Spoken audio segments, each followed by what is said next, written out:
बच्चों, कैसे हो आप सब? मैं आप सबके बीच एक नए टॉपिक के साथ उपस्थित हुआ हूँ, जिसका नाम क्या है? अक्षांश एवं देशांतर रेखा।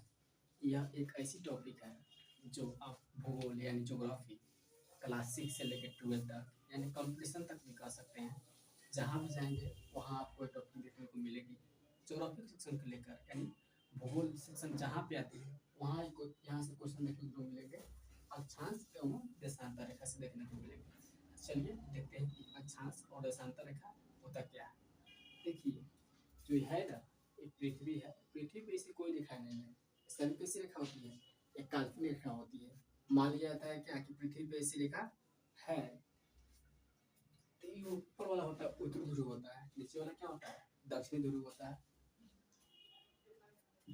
और जो ऊपर होता है इसको क्या बोलते हैं हम? 0 डिग्री मूल देशांतर बोलते हैं इसको। 0 डिग्री मूल देशांतर होता है। और देखिए, जो है ना मूल देशांतर रेखा है, इन दोनों के बीच की दूरी क्या होगी? 111 किलोमीटर होगी। सबसे पहले देखेंगे इसकी परिभाषा देखते हैं हम कि देशांतर रेखा कहते किसे हैं। देखिए, देशांतर रेखा उत्तरी ध्रुव एवं दक्षिणी ध्रुव को जोड़ने वाली काल्पनिक रेखा क्या कहलाती है? देशांतर रेखा कहलाती है। देखिए, अब हम आपको उत्तरी ध्रुव और दक्षिणी ध्रुव दिखाते हैं कहाँ है। ऊपर वाला क्या हो गया? उत्तरी ध्रुव हो गया, नीचे वाला दक्षिणी ध्रुव हो गया। इन दोनों को जो काल्पनिक रेखा मिला रही है, ये सब क्या कहलाएगी? सब देशांतर रेखा है। यहाँ पे ई भी देशांतर रेखा है, ई भी देशांतर है, ई भी देशांतर है, ई भी देशांतर है, ई भी देशांतर है, ई भी देशांतर है। यानी जो जो रेखा दिखाई दे रही है, ये सब क्या है? सब काल्पनिक रेखा है। और ये सभी क्या कहलाएगी? देशांतर रेखा कहलाएगी। अब देखते हैं इससे जुड़ी आगे और एक महत्वपूर्ण पॉइंट को देखते हैं हम। पृथ्वी जो है ना, इसमें कुल कितने देशांतर रेखा है? 360 है। ये दिखाई दे रहा है आपको रेखा कितनी काल्पनिक रेखा खींची जा सकती है? 360 देशांतर रेखाएं होती है। फिर अगला पॉइंट है जो 0 डिग्री देशांतर है, इसको क्या बोला जाता है? प्रधान देशांतर या मध्ययान रेखा बोलते हैं।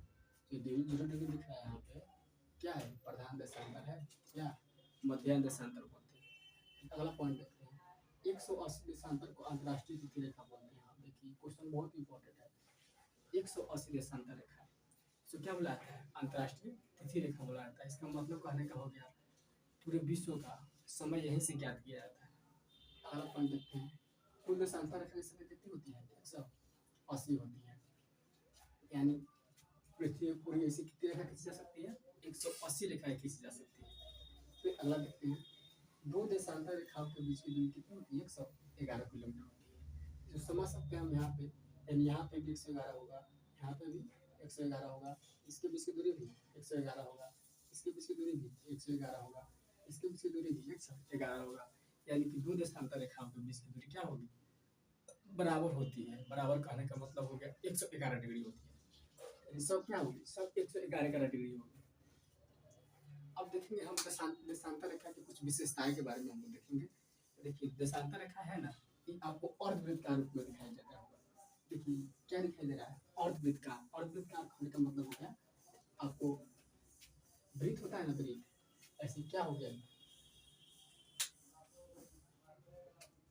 ये हो गया मेरा वृत्त हो गया। अब वृत्त को हम दो भाग में बांट दें, दो भाग बांटते, एक भाग में क्या कहती है? हटा दिए। कैसा दिख रहा है? अर्धवृत्त का दिख रहा है।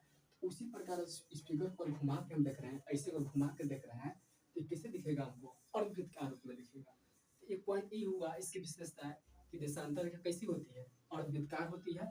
फिर आगे देखेंगे, अब देशांतर रेखा होती है ना, इसकी लंबाई समान होती है। मतलब जितना लंबा ई रेखा होगा उतना ही लंबा ई रेखा होगा, उतना ही लंबा ई रेखा होगा। पृथ्वी तो इसे दिख रहा है कि इसे पृथ्वी है नहीं मेरा। पृथ्वी कैसा है? गोलाकार रूप में, लेकिन इसको पृथ्वी को हम इस पे दिखा नहीं सकते हैं। लेकिन पृथ्वी कैसा है? 3D फिगर के रूप में है। 3D तो हम इसे बना नहीं सकते हैं। तो वही कहने का मतलब हुआ कि सब जगह क्या होती है? इसकी लंबाई बराबर होती है। दोनों विशेषता हो गया। साथ साथ इसको आप अपने नोट करते चल जाएगा। तीनों विशेषता देखेंगे। जो विषुवत रेखा है ना, विषुवत रेखा, विषुवत रेखा कहने का मतलब हो गया यहाँ पे रेखा होती है, एक और काल्पनिक रेखा होती है। यहाँ से एक और रेखा गुजरती है जो कैसी होती है? काल्पनिक होती है। आप लोग आगे पढ़िएगा इसके बारे में। विषुवत रेखा, तो विषुवत रेखा यहीं पे होती है। यहीं पे सबसे इसकी लंबाई क्या होती है? अधिक होती है। यही लंबाई क्या होगी? अधिक होगी। 3 नंबर विशेषता हो गई। 4 नंबर विशेषता देखेंगे, जो होती है ना देशांतर रेखा है, सभी जगह कहाँ मिल रही है? ऊपर जाके उत्तरी ध्रुव पे मिलेगी, नीचे जाके दक्षिण ध्रुव पे मिलेगी। ऊपर जाके उत्तरी ध्रुव पर, नीचे जाके दक्षिण ध्रुव में मिलेगी, तो मिलकर ये क्या करती है, एक बिंदु का निर्माण करती है। देखिए यहाँ पे एक बिंदु बन रहा होगा, एक यहाँ पे भी बिंदु बन रहा होगा, यानी डॉट का निर्माण करती है, बिंदु का निर्माण करती है। 4 विशेषता हो गया। अब 5 नंबर देखते हैं।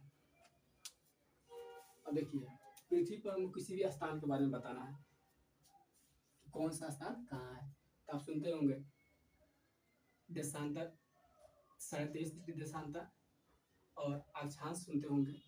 ये सभी जितनी है ना प्रक्रिया, सब इसी के माध्यम से दर्शाई जाती है। देशांतर रेखा तो हो गया। अब देखेंगे हम अगले टॉपिक क्या देखेंगे, देशांतर हो गया, अक्षांश रेखा के बारे में समझेंगे।